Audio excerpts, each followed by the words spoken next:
Akkam jirtan kabajamtoota fi jaallatamtoota daawwattoota keenyaa kun oduu torbee televiziyoona mana kiristaanaa Ortodoksii Tawaahidoo Itoophiyaa irraa isinii dhiyaatudha. Oduu waliin ani Masfin Gabrasaadiq. Kutaan lallabootaa nageenya mana kiristaanaa itti fufsiisuu irratti ciminaan hojjechuu akka qaban dubbatame. Dabalata qabna. Waan badaa irraa fagaadhu, waan gaariis hojjedhu, nagaa barbaadi. Hordofis Faaruu Daawit boqonnaa 33 yookiin 34 lakkoofsa 14. Nagaan bu'uura waan hundaati. Kanuma sababeeffachuun biyya lallaba Shawaa lixaatti bulchaa mana kiristaanaa Amboo Faarisii Beetesaayidaa Madaaniyalam kan ta'an Malaaka Minkiraata Abbaa Waldamaariyaam Qomoos nagaan bu'uura mana kiristaanaa ta'uu akkasitti dubbatan. Gooftaan keenya fayyisaan keenya qorichi keenya Iyesuus Kiristoos foon uffatee biyya lafaarra wayita deddeebi'aa ture. Dubbii isaa eegalaa keessatti nageenyi isiniif haa ta'uu jedha. Nageenya jechuun hundaa olidha. Nageenyi immoo dhala namaa isa kabajamaa fakkeenya Waaqayyootiin kan uumame qofaaf osoo hin taane beelladoota marga dheedanii dallaatti galaniif bineensa bosonaaf illee nageenyi barbaachisaadha. Nageenyi yoo hin jirre homti hin jiru. Inni qotu calleeffachuuf, daldalaan bu'aa buufachuuf, hojjetaan guddina baarakaa argachuuf, barataan barsiisaan qaroomina argachuuf hunduu nagaan bahee nagaan yoo galidha. Nageenyi immoo eessaa eegala yoo jennu mataa ofiirraa eegala. Achi maatii, ollaa, ganda, aanaa, godina, biyya, ardii, addunyaa jechaadha. Yoo nageenyi hin jiraanne homti tokkollee hin jiru jechuudha. Nageenyi hundaa ol kan ta'edha. Namni tokko yoo qaama of jaalatedha fuula isaa dhiqachuullee kan danda'u. Nageenya hin qabu taanaan nyaachuu miti taa'uun ciisuu boqachuun hin danda'amu. Hundaa ol kan ta'e nageenyadha. Nageenyaan fakkaate homti tokko hin jiru jechuudha. Biyyoonni lallabaa adda addaa dhimma nageenya mana kiristaanaa irratti cimsanii hojjechuu akka qabanis ibsaniiru. Kutaan lallabaa dursa kiristaanotaafis ta'e hundumaafuu amantaan kan dhuunfaati. Nageenyi biyyi misoomni kan walooti. Waa'ee nageenyaa irratti hundaa'anii dura taa'umsa koo akkuma jette jaldeettiin dura nageenyadha. Waa'ee nageenyaa irratti hundaa'anii uummata nageenya barsiisuu qabu. Yoo baanis yoo galanis yoo taa'anis yoo ciisanis nageenya irratti hundaa'anii nageenya lallabuu qabu hundumaafuu. Inni bu'uurri inni dursu nageenya waan ta'eef. Kanumaan ol qabatee tajaajilli afaanii bal'inaan kennamuu isaatiin namoonni gara amantaa isaanii dhugaatti deebi'aa akka jiranii fi misoomni mana kiristaanaa nagaa irratti hundaa'es kutaa lallabichaatti raawwatamaa akka jiru dubbataniiru. Bakkee nuti jirru kutaan biyya lallaba keenyaatti mana amantaa keessatti uummata kiristaanotaaf jaalala akka qabaatan, nageenya akka qabaatan, tokkummaa akka qabaatan, jiruutti akka ciman, misoomatti keessumaa harka uummataa bichaa eeguu osoo hin taane manni amantaa tokkollee misoomuu akka qabdu. Waaqayyo gooftaan hojjedhaatii xaaraa gaaraatii dafqa keessanii nyaadhaa akka jedhame abboommiin kun ajajni kun galmaan akka ga'amu hojjechuu qabuudha kan nuti jennuu fi keenyayyuu fakkeenya taane hojjechaa jirra. Wanti mana amantaa keessatti eegalaa qabee hanga ammaatti hojjechaa jirru biqiltoota garaa garaa inisheetiivii mootummaa bu'uureffachuun kan akka qoosxaa, salaaxaa, timaatima, abukaadoo, paappaayyaa wantoota hedduu oomishaa jirra nuyi akka mana amantichaatti. Kana biraanis immoo uummanni kiristaanaa mana amantaa sana dhufanii hanfayyan hedduudha. Biyya isaaniittis immoo gara bakkee isaaniitti yeroo deebi'anii jiruutti cimuu akka qabanii nageenya akka uumanii warra birootiif illee fakkeenya akka ta'anii jiruu uumanii mataa isaanii akka of danda'anidha kan nuti gorsa kennaa jirru adda buune. Sagantaa afaan Oromiffaan sagantaan darbaa jiru dhugaan jedhaa abbaan keenya Phaawulos qooqa namoonni hin qayyabanneen 1000 dubbachuu mannaa qooqa namoonni qayyabataniin qooqa 5 dabarsuu wayyaa akkuma jedhe baay'ee itti gammadoodha namoonni sagantaa kanarratti hirmaachuudhaa fi maaliif isa duratti qooqicha hin dhageenya amma qooqa isaaniitiin waan darbaa fi jiruun qayyabatanii wantoota isaanirraa eegamullee hojjechuudhaaf kaka'umsa baay'ee kaka'umsa guddaadha kan gochaa jiranii isa duratti dhugaa dubbachuudhaaf mana amantaallee baay'ee deemuudhaaf fedhii warri hin qabne wangeela barachuudhaaf sirna qulqulleessaa dhaabbatanii hordofuudhaaf ijoollee isaanii illee gara mana amantaatti geessanii kiristinnaa hin kaasifatu ijoollee isaanii torbeedhaan ni qorrobsiisu duratti garuu edda guddatanii ture haala iciitiisa waan hin gallee fi amma qooqa isaaniitiin iciitiinsa waan isaaniif galeen dubara guyyaa 80tti dhiira immoo guyyaa 40tti kan isaan kaasifachaa jiranii naa qooqa kanaan darbuu isaatti baay'ee gammadoodhaan jedha. Dhumarrattis nageenyi hundumaafuu barbaachisaa fi bu'uura ta'uu isaatiin ilmi namaa hundi irratti hojjechuu akka qabu ergaa abbummaa isaanii dabarsaniiru. Ergaa abbummaa kanan dabarsu ani inni guddaan nageenyadha. Nageenyi yoo jiraatedha. Hojjetanii sila akkuma dubbanne hundumtuu nagaa irratti lallabuu qaba. Nagaa irratti hundumtuu hojjechuu qaba. Misoomsuu qabu mana amantaa gargaaruu guddisuu hundumtuu jaalalaan nageenyaan simimmiin tokkummaan jeequmsi tokko osoo hin jiraanne nagaanii jiraachuudhaan jedha. Tajaajila hafuurawaa mana kiristaanaa keessatti gaheen barsiisota wangeelaa guddaa ta'uu fi ciminaan tajaajiluus akka qaban himame. Barsiisaan Aggasaa Saayilee akkatti nutti dhiyeessa.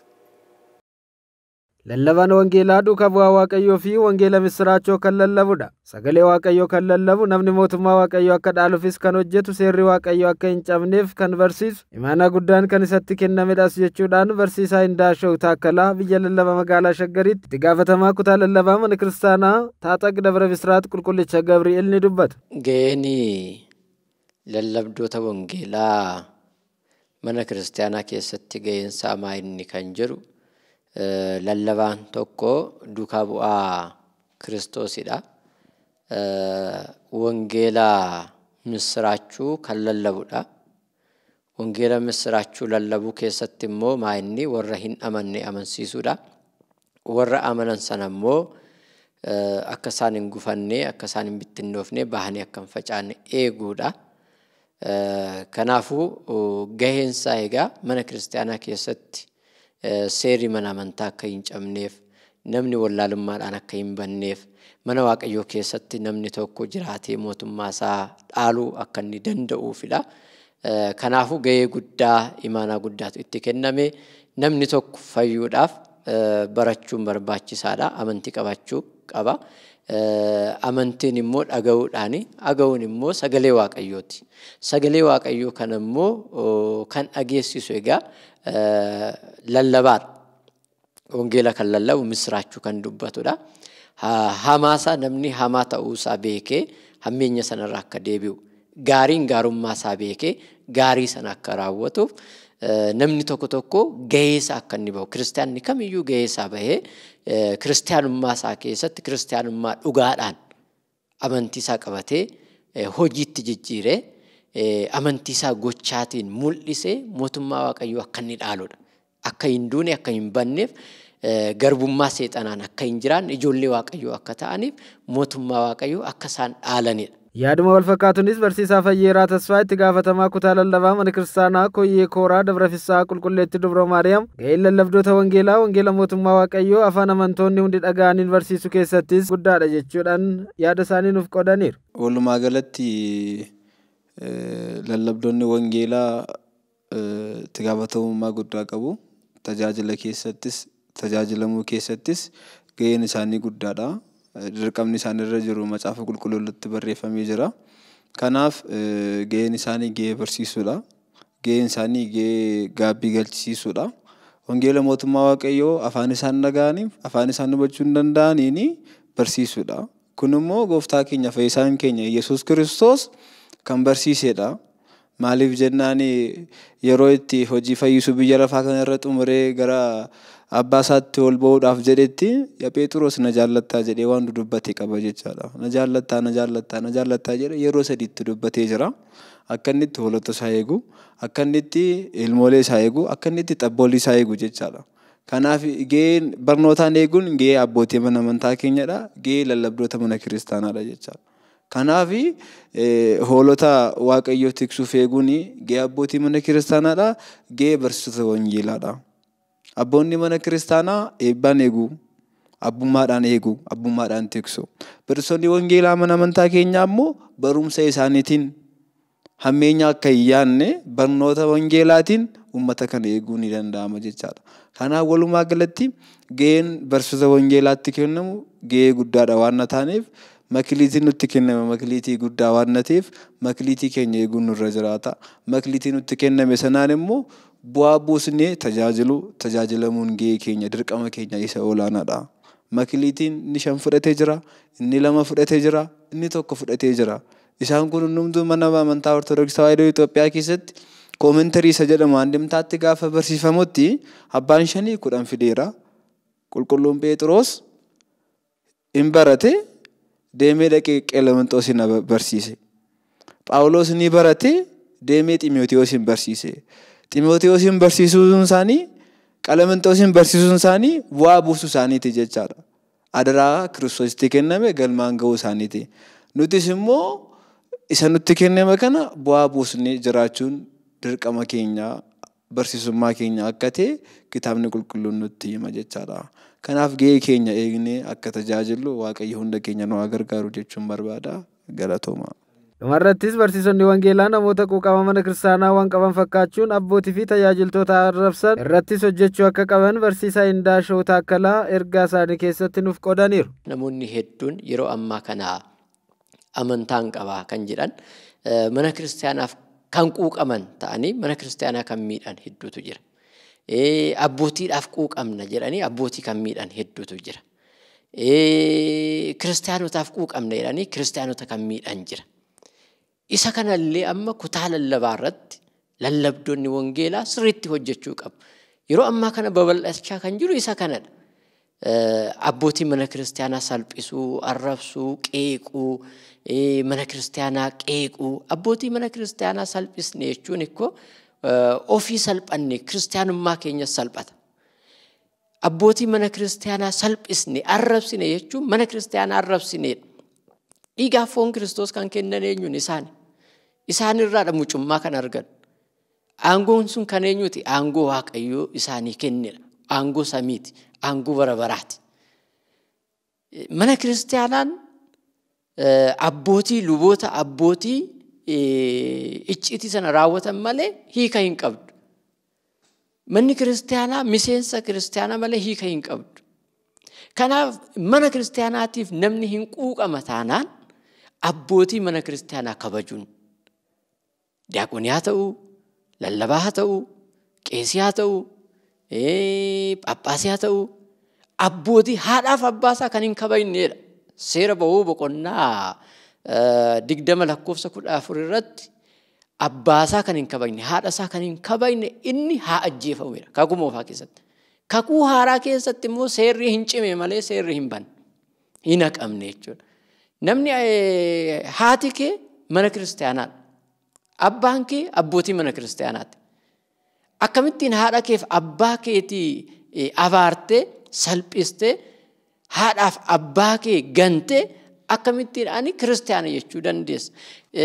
Lallabdoonni wangeelaa seeraan gadi fageenyaatiin osoo hojjetanii gahee keenya osoo baane namaatiif osoo kana ilaalcha kana sirreeffate namni tokko mana kiristaanaaf kan quuqamu fakkaate abbootiidhaaf kan quuqamu fakkaate mana kiristaanaa kan arrabsiisne abbootii amantaa kan arrabsiisne kanarratti gahee guddaa waan qabuuf gahee keenya ba'uun dirqama keenyadha jedheen amana.